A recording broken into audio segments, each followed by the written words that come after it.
masacraban a los habitantes, acusándolos de guerrilleros o con la excusa de la mal llamada limpieza social. Eso ocurrió en el 2002 con un hermano. Él era bracero, trabajaba en bodegas y descargando gandolas. Pues estaba en sitio equivocado. Iba pasando con unos compañeros de trabajo por unos billares y dentro a ese billar llegaron a tomar cuenta de las personas que vivían supuestamente en ese local, que eran, unos decían que eran expendedores, otros decían que eran delincuencia. Ese día nomás habían 21 asesinados. Era impresionante.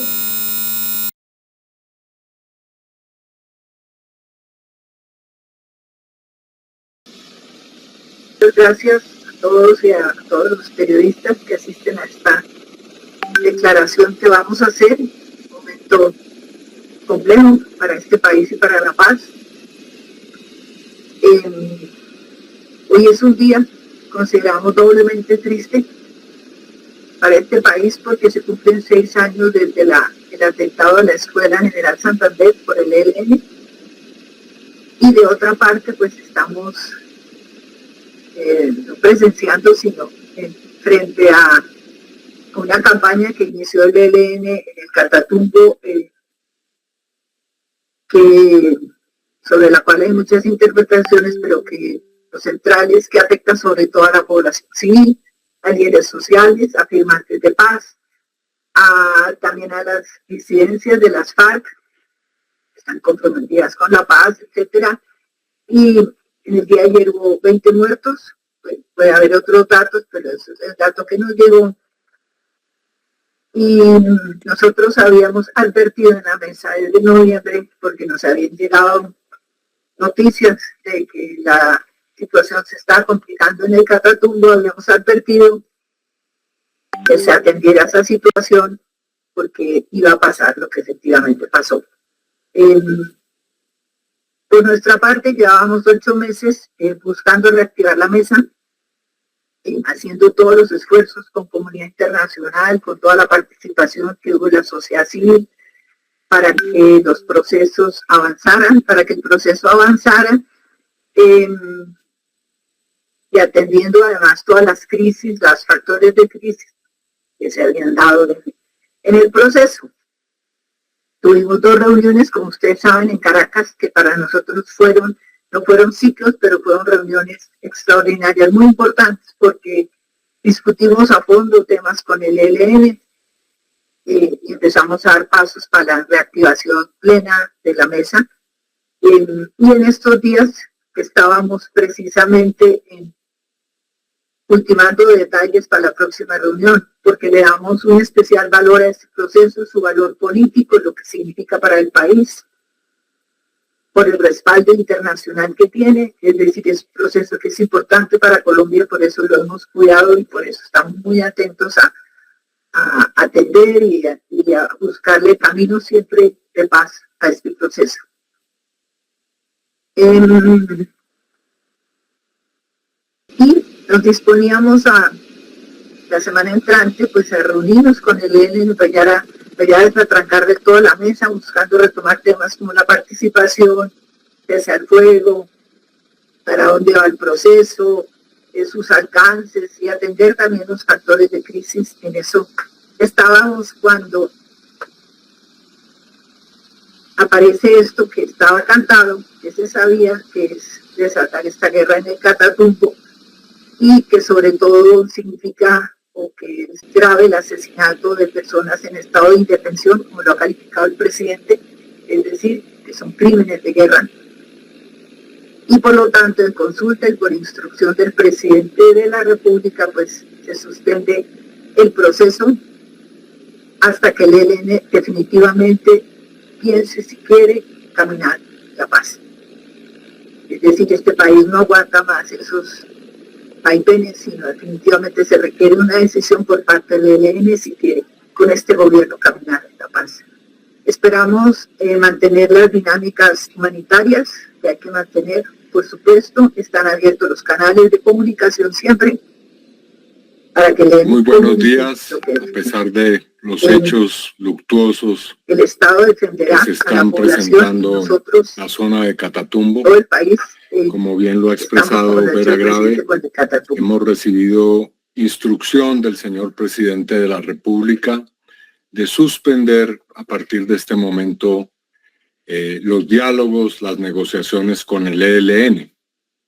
El proceso de paz, como ustedes lo han visto, ha tenido distintos momentos, una fase en la cual alcanzamos importantes acuerdos con el ELN, entre ellos evacuar el primer punto de la agenda, algo que no se había logrado, y avanzar en un cese al fuego.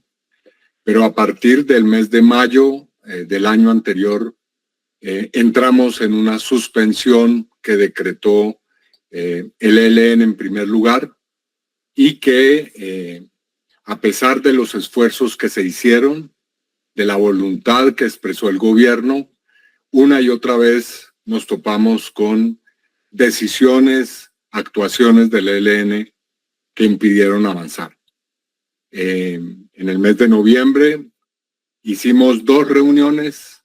Terminada la primera de esas reuniones, hay que recordarlo, no habiendo terminado de pactar con el ELN, buscar de la mejor forma cómo reactivar la mesa, en el departamento del Chocó, en medio de una situación de emergencia humanitaria en la cual poblaciones que estaban en una situación de pobreza y de aislamiento, además de esas inundaciones, tuvieron que padecer un duro paro armado del ELN.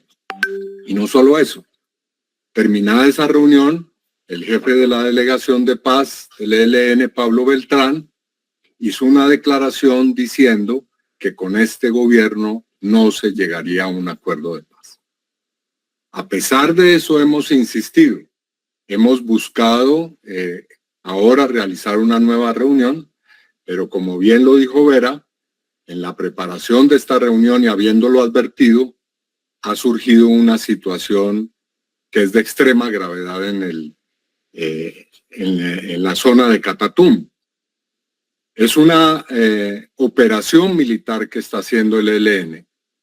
Según sabemos y tenemos información desde nuestra delegación, con unidades que ha trasladado desde el departamento de Arauca al Catatumbo, con el propósito de que los combatientes agredan a la población sin ninguna clase de ataduras de carácter familiar, sentimental o de conocimiento de a quienes están asesinando, secuestrando, masacrando.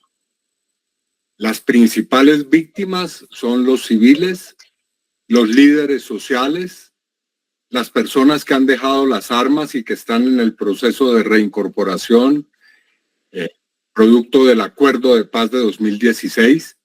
Y como lo dijo el presidente, esos son crímenes de guerra que están no solamente prohibidos en nuestra legislación y en nuestra Constitución, sino a través de instrumentos internacionales como el Estatuto de Roma de la Corte Penal Internacional. Al ELN le decimos claramente, el enfrentarse a otros grupos armados no puede ser a costa de agredir a la población como lo ha hecho en Catatumbo y como lo está haciendo, como lo ha hecho en Arauca y como lo está haciendo actualmente en Catatumbo. Ante esa circunstancia de extrema gravedad, no podemos sentarnos nuevamente en este momento con el ELN. Necesitamos, exigimos que el ELN exprese de una vez por todas su voluntad, su intención, su decisión inequívoca de avanzar a la paz. Esa es una exigencia que le hace el país, que hacen todos los sectores y que nuestra delegación le expresa hoy de manera nítida al Ejército de Liberación Nacional, a su comando central y a la delegación con la cual estamos sentados en la mesa de diálogos. Toda nuestra solidaridad con la población de Catatumbo y, por supuesto, al mismo tiempo que nosotros reiteramos que el gobierno, el presidente, el Estado colombiano tiene la voluntad de paz, también decimos hoy que no permitiremos los crímenes contra la paz y los crímenes de guerra.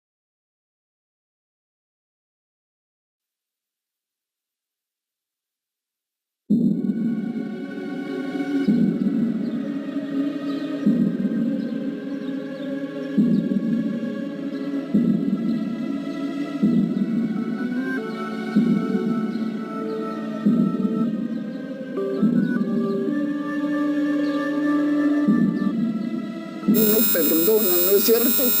Pero olvidar no olvida. Yo les digo, bueno, sí, están perdonados, pero yo ese recuerdo lo tengo siempre en mi cabeza.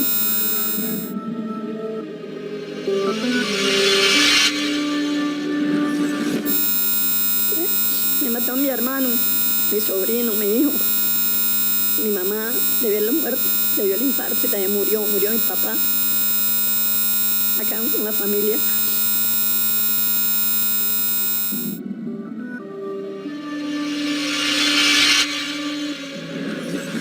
Él era la columna vertebral de la familia, ¿sí? Y cuando eso sucede, todo se cae. Se perdió la ilusión, se perdió el núcleo familiar a la cual nosotros todos los fines de año estábamos todas las familias reunidas, todo eso se acabó.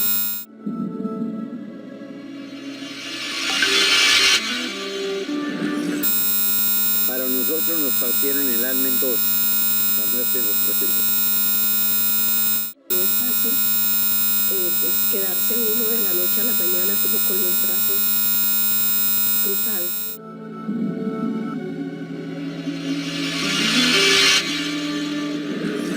Nosotros no podíamos quejarnos porque nos tenían amenazados.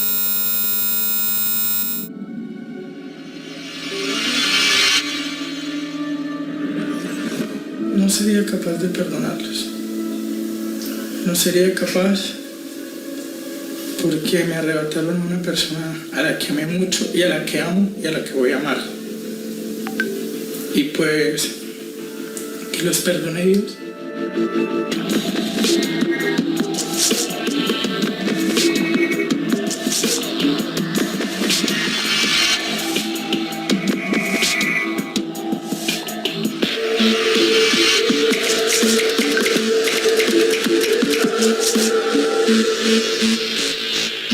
A finales de 1990, por órdenes de los hermanos Castaño, el bloque Catatumbo, al mando de Salvatore Mancuso, hace su incursión en norte de Santander para tomar el control del territorio, aterrorizando a la población civil.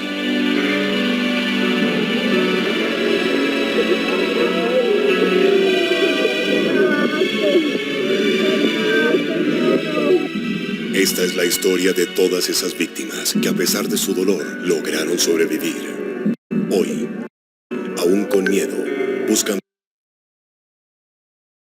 verdad, justicia y reparación. Exigen limpiar el nombre y la honra de sus seres queridos vilmente asesinados y desean con todas sus fuerzas la no repetición de hechos como estos.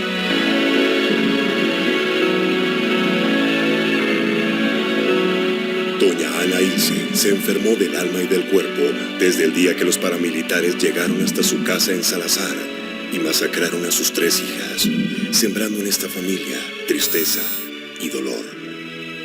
Mi Lenita estaba acostada en la silla así, y Johanita estaba encurrucadita así con los pies encima de la silla, para los pies de ella. Yo estaba en el lavadero, Zambrita estaba en la pieza sentada en el borde de la cama, mirando televisión. Y yo en el lavadero, lavando unos trapitos, yo sentí como que estaban descargando una volquetada de piedra. Y yo salí, pero yo salí derecho a mirar a ver quién era y no había nadie por ahí. Cuando entraron, las vi, las 2 niñas que estaban en la silla. Y yo gritando y corriendo para la calle, gritando y pidiendo auxilio. Ninguno.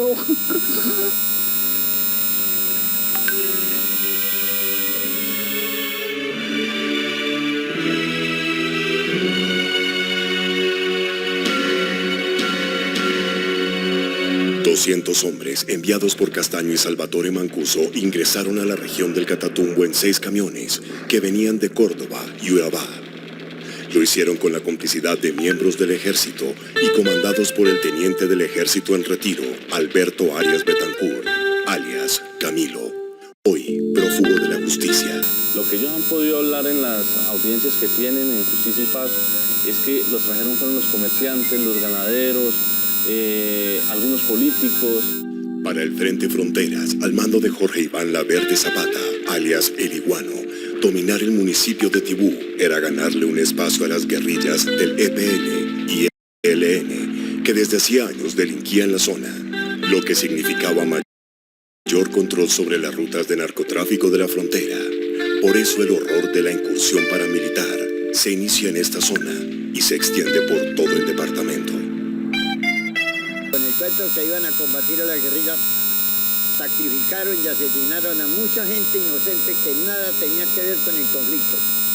La única filosofía que se tenía no era acabar con la subversión, sino también mirar cuáles eran las mejores formas para seguir con el negocio del narcotráfico que ha alimentado nuestra guerra de manera desafortunada. Y se van tomando toda la zona del Catatumbo, municipio de Tibú, Sardinata, El Zulia, se unen con el grupo de Cúcuta y controlan todo ese carreteable de Cúcuta hacia el Catatumbo, todo el carreteable de Cúcuta hacia Ocaña, todo el carreteable de Cúcuta hacia Pamplona, controlan todas las vías hacia la frontera con Venezuela. Después de tener 250 hombres, llegaron a contar con 3.000 hombres. Ya estaba todo negociado directamente desde Bogotá con los generales, porque una anécdota que cuenta que es cuando antes de llegar a Tibú se consiguieron con una tropa y el que estaba al mando de la tropa les fue a poner problema porque ellos venían cuando el mismo encargado que los traía dijo, espérese un segundo, hizo una llamada a Bogotá e inmediatamente le dan la orden al que estaba a cargo de la tropa que los dejara pasar, que ellos tenían vía libre. Y es el postulado Wilfredo Esquivel Ruiz, alias El Osito, que es uno de los mayores perpetradores del bloque Catatumbo por sus acciones y por la cantidad de muertos. Que los del ejército les recomendaron que se fueran ellos por la maleza, por la vegetación, y el ejército iba por la carretera. Y se van abriendo pasos hasta llegar a la Gabarra, que es donde comienzan las masacres, donde masacraron a media población, los sacan de sus casas, los ponen en la cancha, que es la mitad del pueblo, y van dándole el tiro de gracia a cada persona. Muchas fueron las víctimas que cayeron injustamente durante la arremetida paramilitar en el Catatumbo norte santandereano y el área metropolitana de Cúcuta principalmente. La cifra supera las 10.000 personas asesinadas y desaparecidas.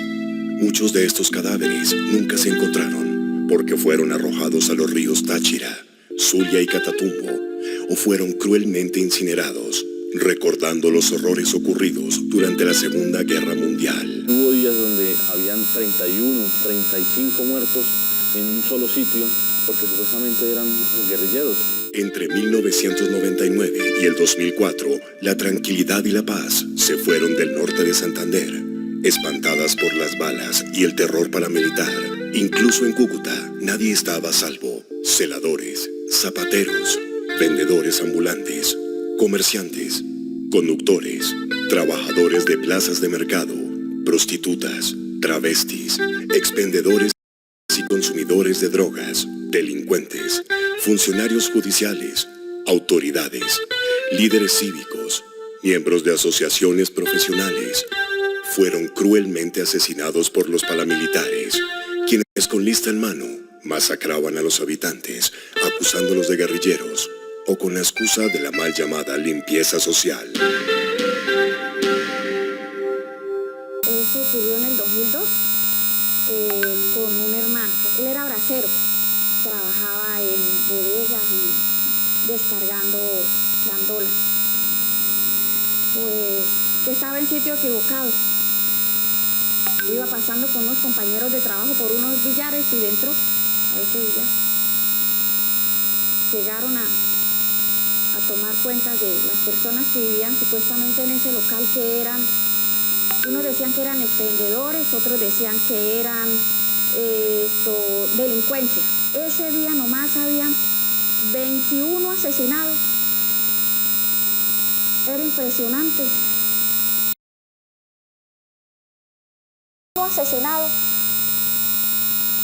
Era impresionante que la morgue ni se podía pasar, que los tirados en el piso.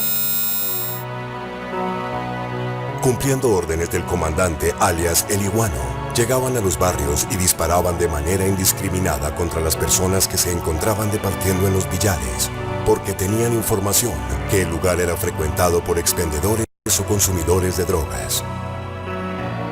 Mi hermano era un joven zapatero, trabajaba en ayudante de zapatería. En esos momentos pues estaba en el ejército. Yo escuché los disparos, mas no vi las personas que llegaron a disparar. Escuché el sonido de la moto sí y los disparos. Cuando yo me di cuenta que había una gorra botada allá en el andén, y yo vi a mi hermano. Era mi hermano el que habían matado, el que estaba ahí. Cientos de madres vieron a sus hijos caer en el fuego cruel y cobarde, sin poder decir ni hacer nada. Solo les quedó el llanto y la tristeza. Muchas familias se despidieron de sus seres queridos por última vez, sin saber que una bala les arrancaría la ilusión y dejaría en su memoria huellas imborrables de dolor y desolación. Fue el 15 de septiembre de 1999. ¿Sí? Fuimos a un paseo. Fuimos, paseamos, gozamos un rato, disfrutamos y lo vinimos a las 10:40 de Salazar. Llegamos desgraciadamente al puente de Puente Gómez, donde estaban los malignos esos, y terminaron con mi familia y todavía no es la hora y no sabe por qué, porque él dice que no sabe por qué lo mató. Mi hijo era un niño común y corriente, era un muchacho muy callado, él no se metía con nadie, cuando se tomaba sus cervezas, él lo que hacía era cantar. Bueno, esa noche nosotros teníamos un viaje para donde mi mamá. Él llegó como a las 5 de la tarde a la casa y le dije yo, vamos a ir donde la nona. Él dijo que no, dijo yo me quedo. Nosotros nos fuimos para San Cayetano y llegamos a San Cayetano como a las 7. Acabamos de llegar cuando me llamaban y me decían, mamá, que la llama mi tía, que no, que vaya, que la necesitan. Y me fui y era que un primo, él trabaja en San Mateo, esa gente. Entonces el primo me dijo, prima, hubo un tiroteo en Matilania y cayó Willy. Las víctimas eran asesinadas en sus casas, a la salida de sus hogares, en las carreteras, en una calle, llegando a su trabajo, conversando en una esquina. En medio de las balas cayeron niños indefensos. Jóvenes cayeron en las calles huyendo de las balaceras. Las canchas de fútbol o parques ya no eran sitios de encuentro y diversión, sino lugares de exterminio. Yo tenía 12 años en ese tiempo, estaba en la escuela. Cuando llegaron una tía mía a avisarme que hay una masacre donde ella trabaja, por los lados donde ella trabaja, y que ella había caído ahí. Eso fue en un parque que se llama Antonia Santos, eso en el centro. Ella era vendedora ambulante. Ella tenía, por un decir, ella tenía una chaza donde vendía moñas, todas las cuestiones. Después de las masacres, los paramilitares dejaban mensajes en las paredes para atemorizar a los habitantes de los barrios. ¿Cómo está la bolsa de camarones? La plaza de mercado de Senabastos se convirtió en lugar de masacres. Hasta el centro de acopio llegaron los miembros del bloque Fronteras a cobrar cuotas de extorsión a los vendedores de frutas y verduras. Quienes no pagaban las cuotas eran asesinados. Tristemente, por una cuota de 50.000 pesos, ellos se tomaron la atribución de acabar con la vida de él y la vida de mi cuñado. Fue algo tan duro, tan difícil para mis hijos, para mi familia. Nos fuimos para Senabastos, pues yo empecé a trabajar con él, a vender las verduras. Ya en qué tiempo más o menos que me aburrí. Eran ya más o menos como las 4:30, un cuarto para las 5:05, y se paró un señor al frente. ¿Quién es Hormiga? Mi papá respondió, a la orden, ¿qué le puedo servir? El señor sacó un arma y le dio quemarropa a mi papá, le disparó. Yo pues me le acerqué a mi papá llorando demasiadamente. Yo, o sea, no sabía qué hacer. No, o sea, no me hallaba, o sea, estaba confundido, o sea, no sabía qué hacer. La injerencia paramilitar en norte de Santander destruyó miles de familias. Eso lo saben las víctimas como don Rafael, un campesino del Catatumbo que dejó sus tierras acosado por la violencia provocada por la guerrilla, los paramilitares y el mismo ejército.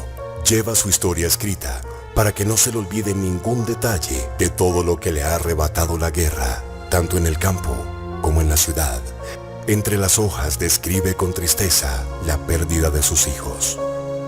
Yo vivo porque desgraciadamente Dios me tiene para vivir. Pero me han matado allá a tres hijitos, ¿no?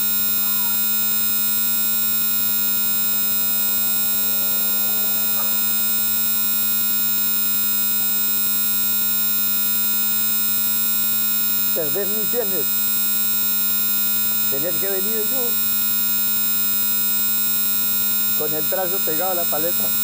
Fue una época en la que el temor se había apoderado de todo el departamento, dejando el más profundo dolor en los corazones de miles de familias y una desconfianza total en las instituciones.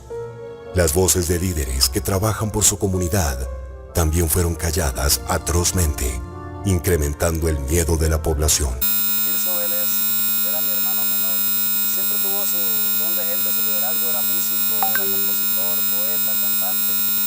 Un hombre de muchísimo carisma. Y pues la verdad, pues él ganó la alcaldía a Tibú, así comenzó su carrera política. Él decía que su sueño no era realizar los de él, sino realizarle los sueños a su pueblo, a su gente. Que en la gaveta de sus escritorios de la alcaldía tenía los sueños de los campesinos a los cuales él quería ayudárselos a materializar. Así como Tirso Vélez, quien había sido alcalde de Tibú por la Unión Patriótica y era el candidato con mayores opciones para ser gobernador de norte de Santander.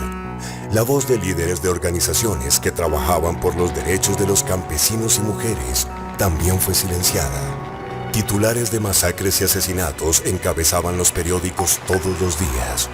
Los paramilitares tenían el poder, eran la autoridad y quienes impartían justicia. La valentía era castigada con la muerte. ¿Quién iba a denunciar? Todo el mundo teníamos miedo. Nada, veíamos lo que veíamos, oíamos lo que oíamos y calladitos la boca. Nadie se atrevía a ir a denunciar, porque como todo el mundo sabe, el que tiene las armas es el que manda.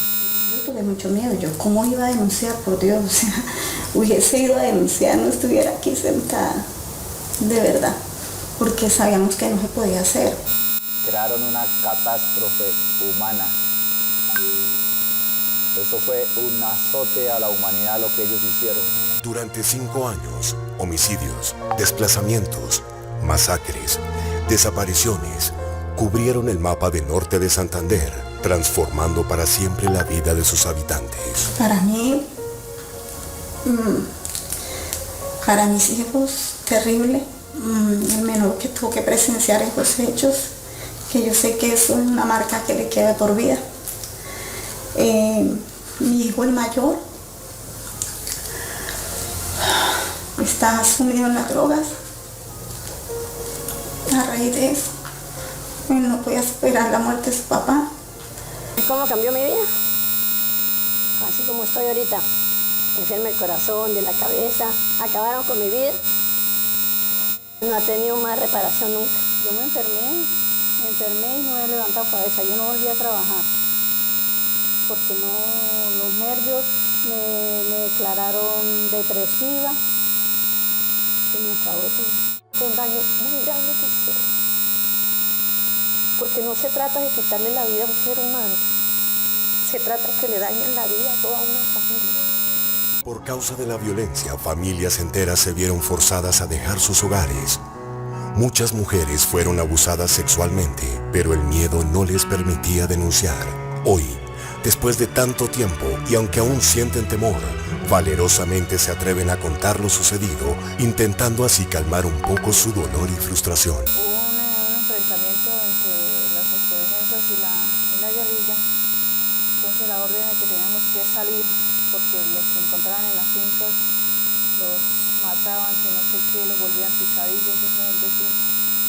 Pues nosotros agarramos los 3 chiritos y salimos y llegamos a Tibú, a la casa campesina.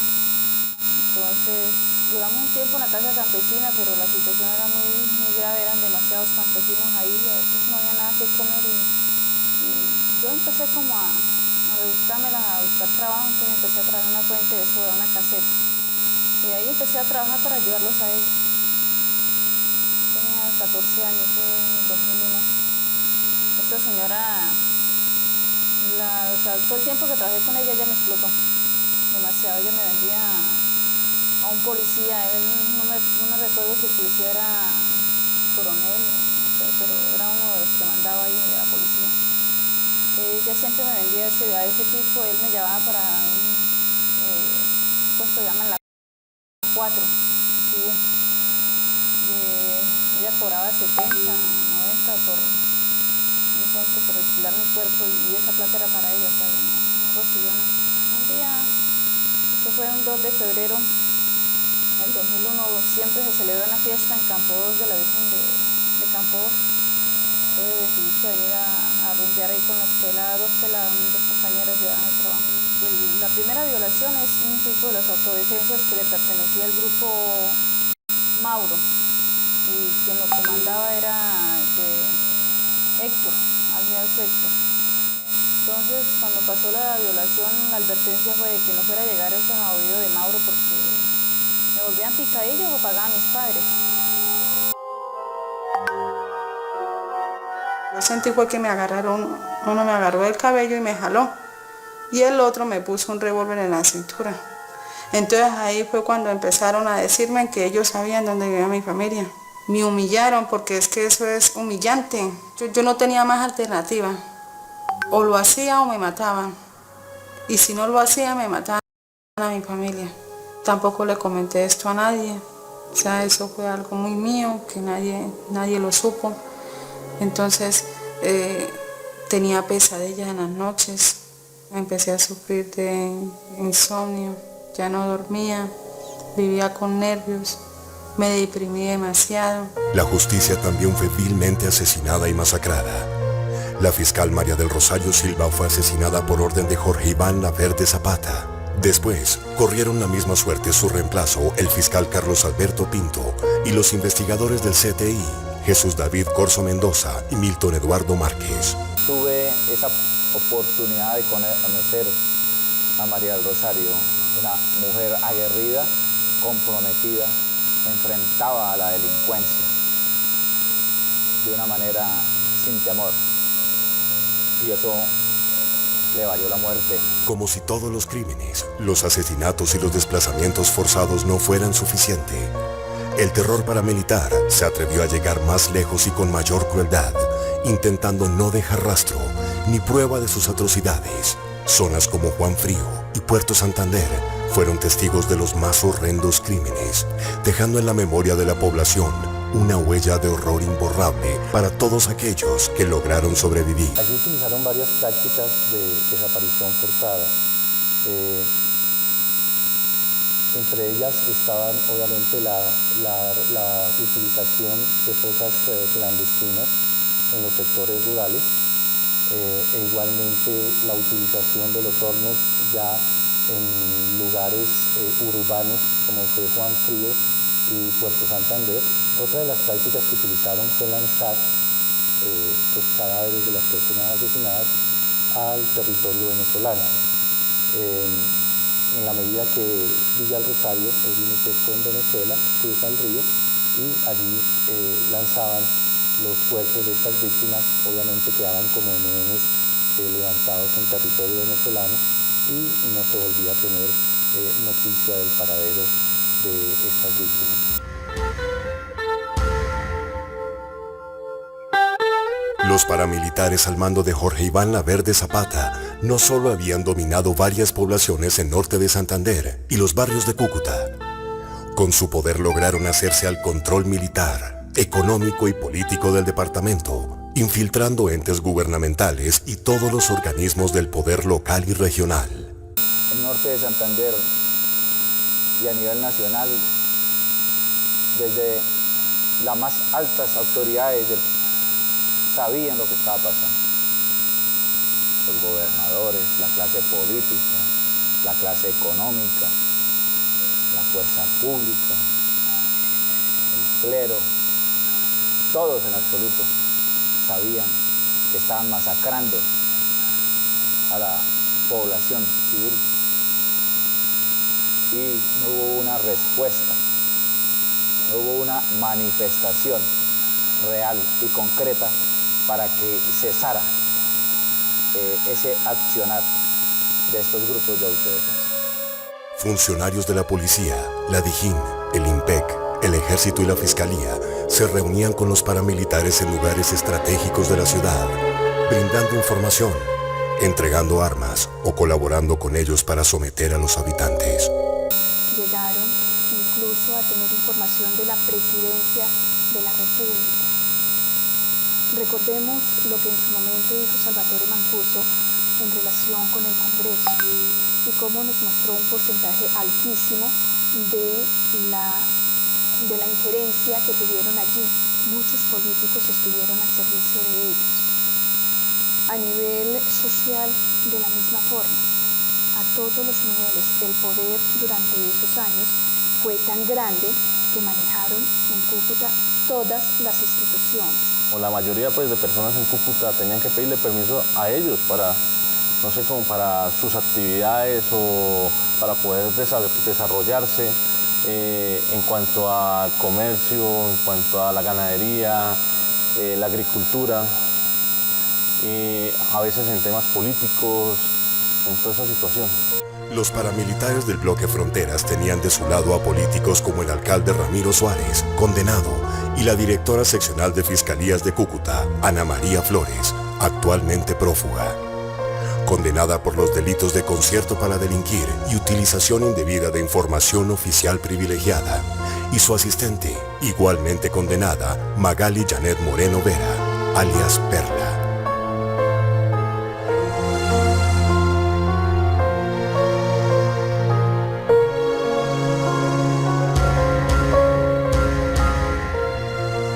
Mientras esta violencia se vivía en Cúcuta y otras regiones de Colombia, el gobierno del presidente Álvaro Uribe iniciaba desde el año 2002 un proceso de paz con los paramilitares. 34 de estos grupos se desmovilizaron entre el año 2003 y 2006, entre ellos los integrantes del bloque Catatumbo. En 2005, con la creación de la Ley de Justicia y Paz se dio comienzo a la judicialización de los miembros de estos grupos, entre ellos Jorge Iván Laverde Zapata, alias El Iguano, quien fue postulado para recibir los beneficios de la ley, a cambio de contar toda la verdad de los hechos cometidos. Nos encontramos en la diligencia de versión libre de Jorge Iván Laverde Se inició así un largo proceso de investigaciones y cientos de versiones libres, donde victimarios y víctimas fueron escuchados. O sea, esa información la debe tener Salvatore Mancuso porque yo me desconecté totalmente. Luchamos, le exigí verdad a él, a la fiscalía, porque él al principio dijo que ellos le habían dicho que lo habían hecho porque era jefe financiero del ELN. Yo le dije, es una gran mentira, necesito verdad, señor fiscal, necesito verdad. Se llegó el momento en que tuvieron que ellos aceptar y reconocer el error que habían hecho. Tal sería que el señor Mancuso desde los Estados Unidos lo reconoció y dijo que ellos se habían sido asesinados por la vacuna, que era la única manera de poder amedrentar el comercio en Cunabamba. Entonces yo le pregunté que por qué las han matado.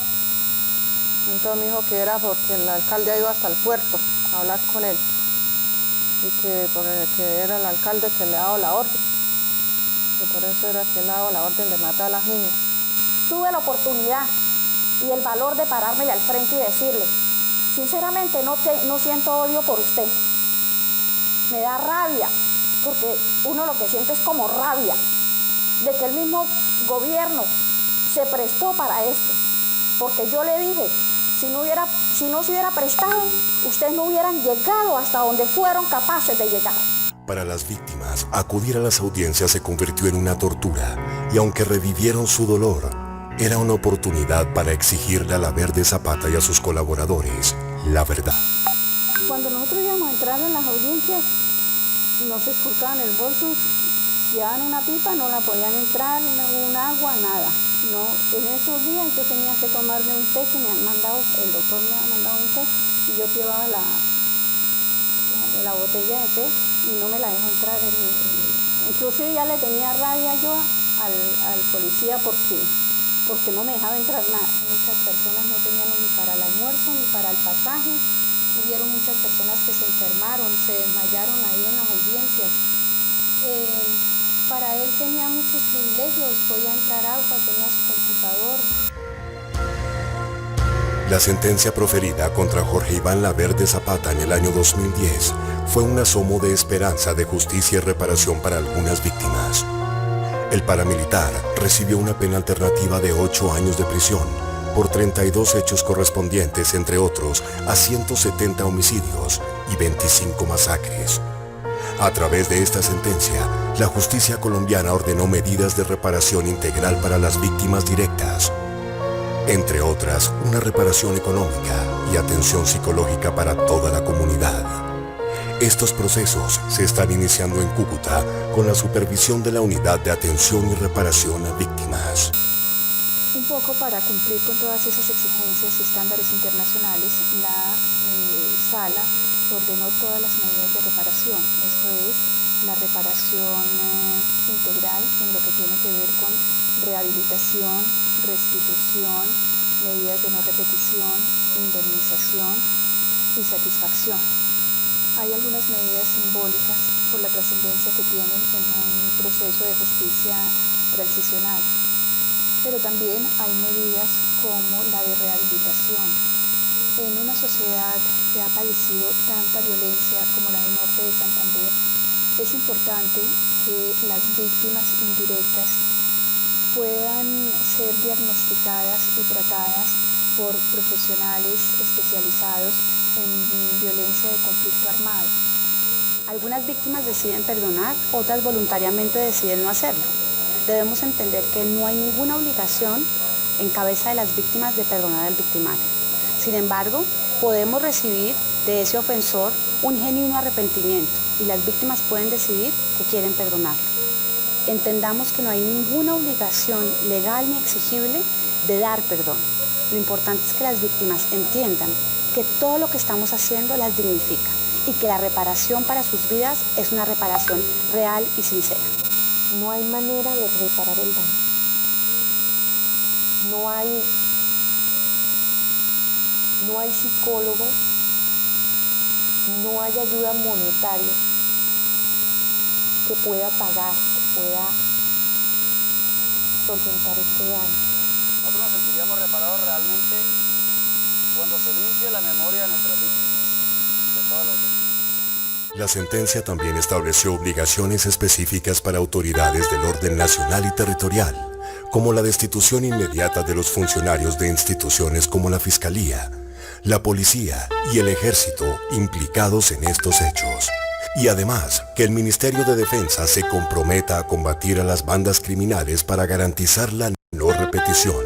Los informes de acciones y compromisos de las autoridades como la Policía Metropolitana de Cúcuta muestran avances y compromiso. La Policía Metropolitana de Cúcuta ha implementado la vigilancia comunitaria por cuadrantes en sectores como Atalaya, Cerro de la Cruz, Cenabastos, La Parada, El Escobal. Estos sectores en algún momento fueron de afectación criminal por los grupos al margen de la ley. En un principio los grupos de autodefensa se asentaron allí y luego llegaron las autodenominadas BACRIM, los rastrojos y los urabeños. Todas las actividades que realiza la Policía Nacional de Colombia en el área de la Policía Metropolitana de Cúcuta corresponden a que hechos que se presentaron en el pasado, especialmente cuando actuaron las autodefensas de Colombia, no se vuelvan a repetir. Pero esto es solo el comienzo. El camino de las víctimas es largo y tortuoso. Después de tanto tiempo, aún falta mucho por hacer para garantizar la no repetición y devolver la confianza en sus instituciones a los habitantes del norte de Santander. La policía estaban ahí dándose cuenta de lo que estaba sucediendo y ellos no informaban como autoridades del municipio o como alcaldes del municipio, no informaban ellos, mucho menos nosotros como ciudadanos, íbamos a ir a denunciar. La verdad la situación sigue siendo la misma. Lo que pasa es que cuando los paramilitares, las Autodefensas Unidas de Colombia estaban en la ciudad, se sabía quién se mataba. En estos momentos no se sabe a quién matan ni quiénes son los que matan, aunque siguen siendo los mismos actores, siguen siendo las mismas personas que en ese entonces gobernaban y las mismas personas que hacían los hechos son los mismos. Cúcuta y el área de frontera continúa en un conflicto, y esos grupos que continúan en el conflicto, como las bandas emergentes, están ubicadas en lugares donde estuvieron ubicados los Autodefensas Unidas de Colombia. Hoy en día, en barrios de Cúcuta como Atalaya y el Cerro de la Cruz, el acceso aún es peligroso por la presencia de grupos delincuenciales. Para algunas de las víctimas, la situación de inseguridad del norte de Santander y en Cúcuta continúa. El miedo las hace pedir que se oculte su rostro en este documental como protección, y para ellas las garantías de no repetición aún están lejanas. Preguntan allá que si nosotros tenemos confianza de las autoridades. Todavía no. Yo no. Porque yo siento que no sé, uno no puede, porque no, todavía no siento, porque uno se da cuenta que todavía hay gente que no hace las cosas bien. No, todavía no se puede confiar. Todavía desconfiamos. De justicia, y si estamos en la misma violencia, no ha visto cambio de nada. ¿Qué hemos cambiado? ¿Qué ha cambiado? Nada. Hace 13 años y estamos en la misma. Está uno descuidado cuando mire matar uno, mire que ahí están matando, que mire, estamos en la misma. ¿Qué ha cambiado? ¿Qué ha hecho el gobierno? 3 años después de haberse emitido la sentencia, las víctimas acudieron a una audiencia de seguimiento en Cúcuta. Ante la evidencia de los pocos avances, tanto en medidas de reparación de las instituciones locales, departamentales y nacionales, como en medidas que garanticen la no repetición, la justicia hizo un nuevo llamado a las instituciones. Para las víctimas era enfrentarse nuevamente con su pasado, ver la cara a esa persona que cambió sus vidas para siempre e intentar encontrar una respuesta, una razón o un porqué de la muerte injusta de sus seres queridos. Toda la vida lo quise tener frente a frente para insultarle, decirle malas cosas, pero hoy en día ya no lo hago porque tengo la confianza en Dios y sé que Dios hará justicia, sé que Dios esclarecerá todo eso y decirle que Dios lo perdone. Yo, sinceramente, no sé en qué momento de la vida terminé metido en una organización de esta. Aún todavía no he despertado de ese sueño tan amargo y tan terrible. Tuve la desfortuna de haber hecho parte de la organización más criminal que tuvo su participación en la guerra en Colombia. Solamente le pido que no sigan delinquiendo más, porque nosotros, como víctimas que estamos acá, nos da miedo salir a la calle. ¿Por qué? Porque todavía tenemos el temor de lo que vivimos. Yo soy de Urabá, llegué a un departamento donde no conocía a nadie, y esas órdenes o directrices que dieron para dar muerte a sus seres queridos, sin justificar, lamentablemente venían de las mismas comunidades, de los tenderos, de los empresarios, de los ganaderos, de los cuales muchos les hemos mencionado. Yo quiero saber por qué lo mataron. Siempre nos preguntamos por mis hijos, porque vivimos los tres. Los seres queridos de cada uno, no quisiera, no sinceramente decir el porqué, porque si no hay un porqué, eso no iba a haber pasado. Así lo hubieran señalado, nadie tiene derecho a quitarle la vida a nadie. Yo quiero decirle al señor Laverde que no me quitó un hermano, nos quitó un papá. Él fue asesinado en Campo Alicia, en el Zulia, junto con 4 personas más. Es muy triste porque él era una persona campesina, nosotros somos campesinos. Después de tanto daño que causamos, tuvimos, de pronto Dios nos dio esa oportunidad de hacer ese acto en el camino, de mirar hacia atrás y decir, basta, paremos.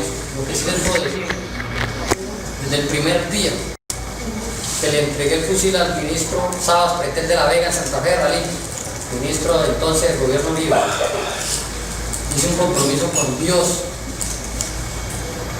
con mi familia, con ustedes. El compromiso fue algún día estar aquí parado, darle la cara y tratar de esclarecer todos los hechos en los cuales tuve participación o tuvieron participación los hombres los cuales estaban bajo mi cargo y cometieron todos esos delitos. Lo juro ante Dios, ante mi familia, jamás en la vida se me ha pasado por la mente hacer daño a alguien. Todos los días vivo, todos los días de la vida, vivo con ese dolor tan inmenso. Me miro en un espejo y saber que fui yo, una persona que tenía sueños, que quería hacer otras cosas en la vida diferentes, quien les ha hecho derramar tantas lágrimas a ustedes. Nunca pensé estar frente a usted y mirándolo a los ojos. Siento mucho dolor, rabia, impotencia, pero lo perdono y que le alegro mucho perdón. Sí quiero pedir perdón a Colombia, a la sociedad en general, a todos. Yo pido perdón por todos los daños causados. A ustedes, madres, hermanos, pido perdón, es de corazón. Y me comprometo jamás volver a agarrar un arma, jamás reincidir en ese camino tan escabroso y doloroso por el cual, por muchas razones de la vida, estuvimos.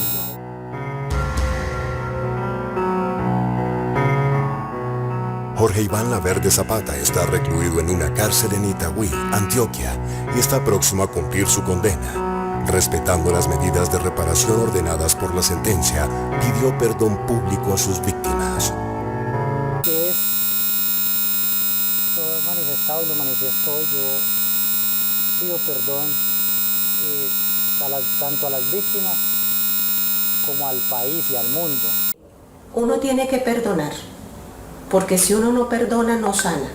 La primera vez que escuché fue en un periódico, no recuerdo, decía el holocausto paramilitar en Norte Santander, titulaba el periódico. Es uno de los hechos más conmovedores, más tristes. Para mí un perdón verdadero es no a la repetición, de que no vuelvan a hacer esas cosas y lo que me ha pasado a mí no se la hagan a otra.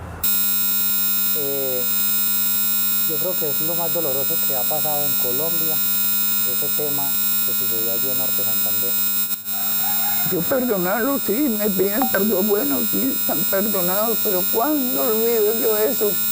Quitarme 5 hijos, así por así.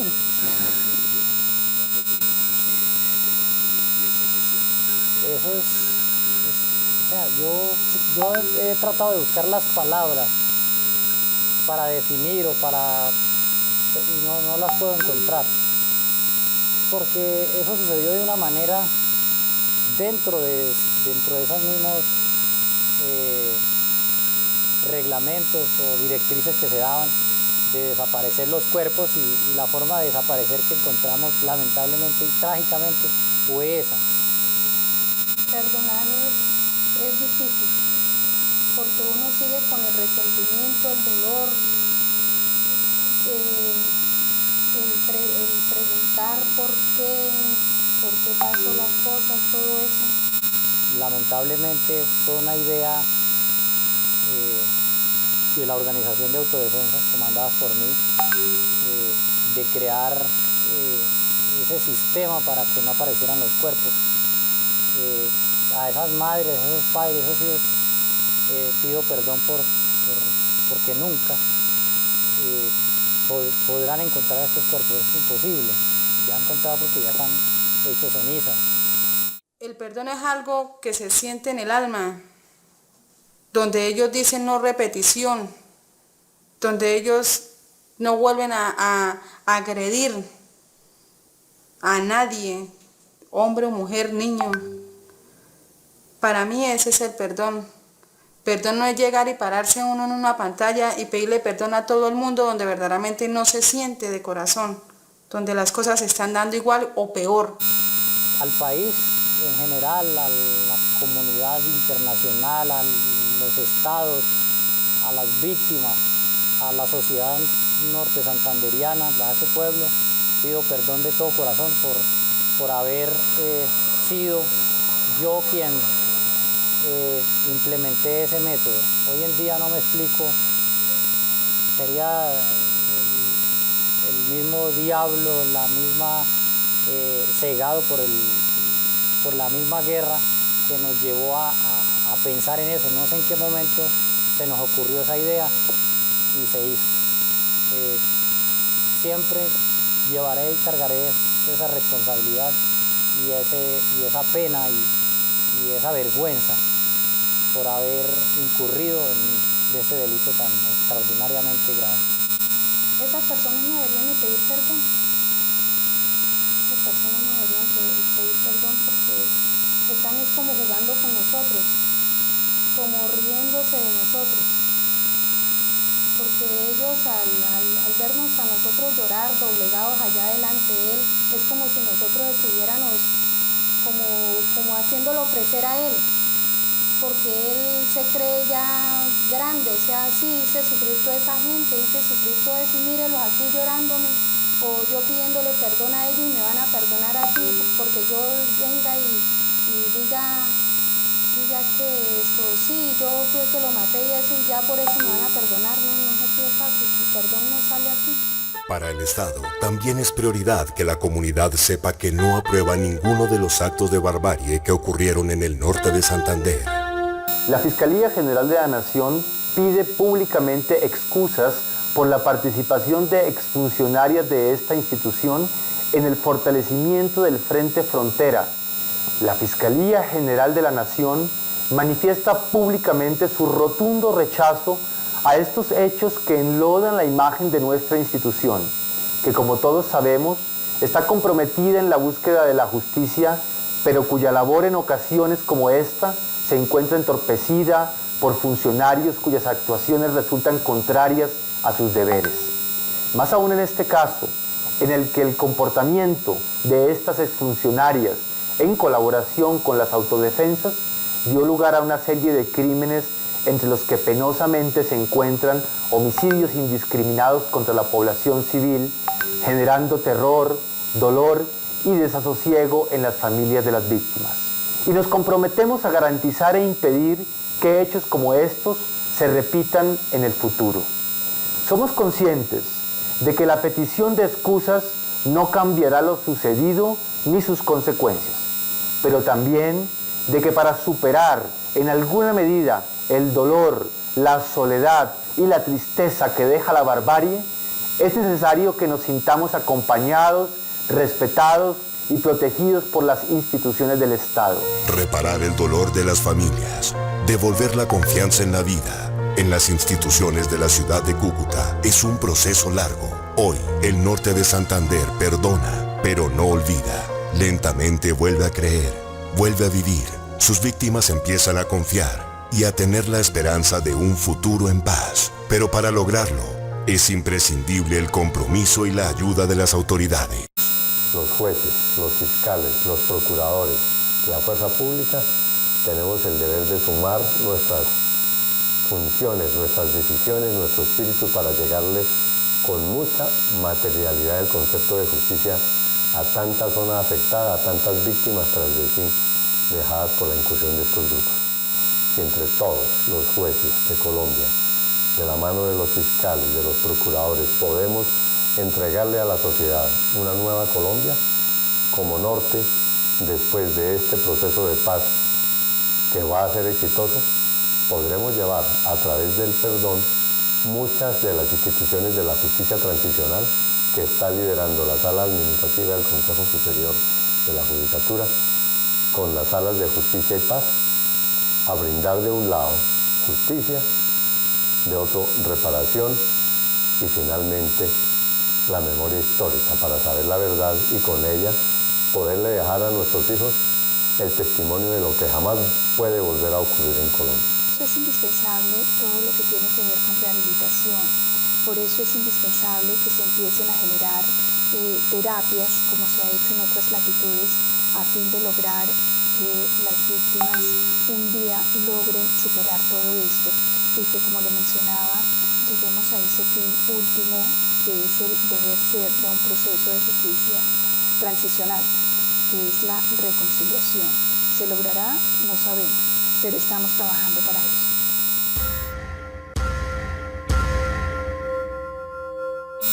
Yo soy una fiel convencida de que sí hay esperanza para el norte de Santander, de que sí podemos cambiar, de que sí podemos demostrarle al mundo que con amor todo lo podemos hacer, porque el amor vence todo. Nosotros no nos podemos quedar en lo que pasó, tenemos que seguir adelante,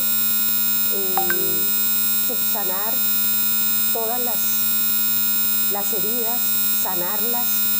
El futuro mío, pues, ya tengo 50 años, ya he ido bastante. De mis hijos, sí, darles lo mejor, que estudien, para que tengan un mejor futuro. Ya lo que pasó, pasó, pero que nos dejen en paz. Que haya paz, tranquilidad, amor en nuestros hogares, en nuestras familias, y que ellos también, el Todopoderoso, les dé una paz en ese corazón. Hay una canción que nos identifica a nosotros, que es Color Esperanza, de Diego Torres, que dice muchas cosas. Saber que se puede luchar, saber que se puede cambiar. Y eso es lo que nosotros queremos hacer, demostrarle a la gente en el norte de Santander que sí se puede, que sí necesitamos colocarnos en las manos de Dios para poder cambiar. Hoy tus ojos dicen que estás cansado de andar y de andar caminando al mismo lado. Sé que hoy puedes coger tus miedos y sacarlos fuera. Sé que lo imposible llega y la tristeza se irá. Que Dios los perdone. Que Dios los perdone. Pero yo ese recuerdo lo tengo siempre en mi cabeza. Dios los perdone. Que Dios los perdone. Murió mi papá. Acá en la familia.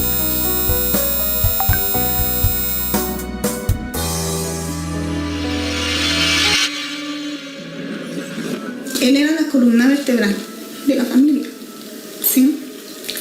Y cuando eso sucede, todo se cae. Se perdió la ilusión, se perdió el núcleo familiar a la cual nosotros todos los fines de año estábamos toda la familia reunida, todo esto se acabó.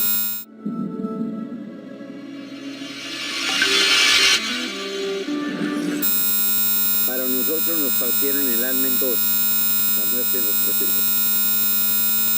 No es fácil pues quedarse uno de la noche a la mañana como con los brazos cruzados.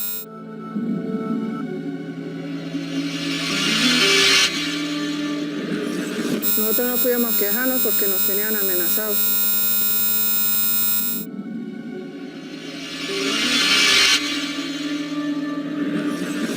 No sería capaz de perdonarlos. No sería capaz porque me arrebataron a una persona a la que amé mucho y a la que amo y a la que voy a amar. Y pues que los perdone Dios.